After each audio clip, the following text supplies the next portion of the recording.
দফা দাবির কথা এখানে স্টেজে বলে গেলে হবে না, বাস্তবায়নের রূপ দিতে হবে। আর আমাদের সমস্ত সনাতনীর কাছে আমার বিনীত প্রার্থনা, মুখে নয় কাজে চাই, মুখে নয়।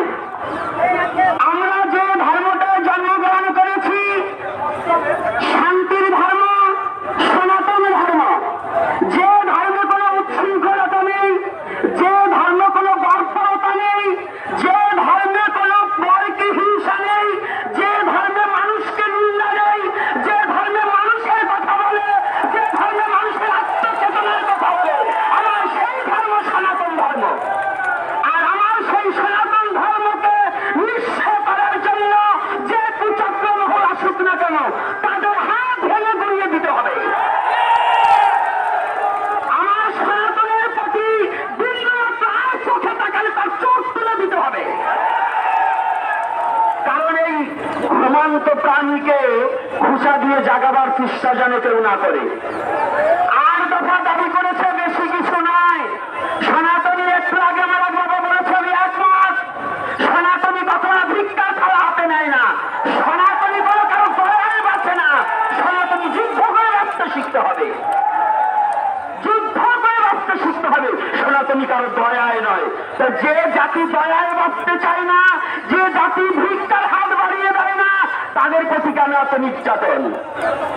শুধু আমি একটা কথা শুনেছি, আমি পূর্ববর্তী বক্তাদের একটা অনুরোধ করব, কোন সরকার নয়, কোন বছর নয়, কোন সাল নয়, ৭১ পর হইতে যতবার যে সরকার এসেছে, প্রত্যেক সরকার সনাতনীদের প্রতি নির্যাতন করেছে। শুধু কোন এক সরকার নয়। আপনারা জানেন ১৯ সালে নানুয়া দিঘির পাড়ে, হনুমানের পাড়ে নিজেরাই কোরআন লেখে যে মন্দিরগুলোকে ভেঙেছিল, যে সনাতনী যুবকদের হত্যা করা হয়েছিল, আওয়ামী সরকার তার বিচার করেনি। ২১ সালে ঠিক আছে, জাগামের ভুল হতে পারে, তাহলে ২১ সালে যে ঘটনা, তারপর থেকে যত ঘটনা, আওয়ামী লীগ বলেন, বিএনপি বলেন, জাতীয় পার্টি বলেন, সনাতনী এই বাংলাদেশ থেকে আছে সনাতনী জাতির সম্পত্তির উপরে। দাতব্য যত চিকিৎসালয়, দাতব্য যত প্রতিষ্ঠান, আপনার জগন্নাথ ভার্সিটি থেকে শুরু করে এই রমনা পার্ক পর্যন্ত সমস্ত সনাতনী জাতির সম্পত্তি। এই বাংলাদেশের মধ্যে যত দাতব্য প্রতিষ্ঠানগুলো প্রায় সনাতনী সম্পত্তির উপরে দাঁড়িয়ে আছে।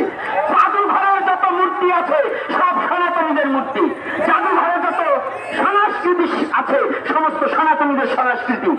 এই সনাতনী সম্পত্তি দিয়ে বাংলাদেশের বারোয়ানি চলছে, আর এই সনাতনী কেন এত নির্যাতন সহ্য করবে? কি কারণে? এটা অন্তর্বর্তী সরকার এখন এসেছে। আমার জিজ্ঞাসা, আমার জানবার অভিপ্রায়, অবিলম্বে ৮ দফা দাবি আমাদের মেনে নেন। এই ৮ দফা দাবি আপনার কাছে আকুল আবেদন। আমরা সাধু সন্ত কেন পথে আসব? সনাতনী সাধু সন্ত সহসা পথে আসে না, সনাতনী সাধু সন্ত সহজা রাজপথে নামে না।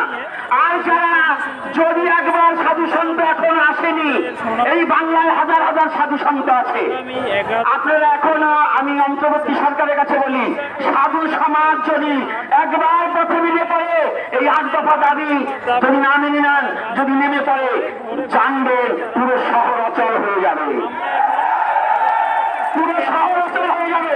আর হে সনাতনী যুবকবৃন্দ, তোমরা এমন ধর্মে জন্মগ্রহণ করেছ যে ধর্মে মরে না, বাঁচতে শিখায়। সনাতন ধর্মে বাঁচতে শিখায়, সনাতন ধর্মে জন্মান্তরবাদ আছে, তুমি মরবে না, ভয় নেই, জাতির জন্য প্রাণ দান করবো তথাপিও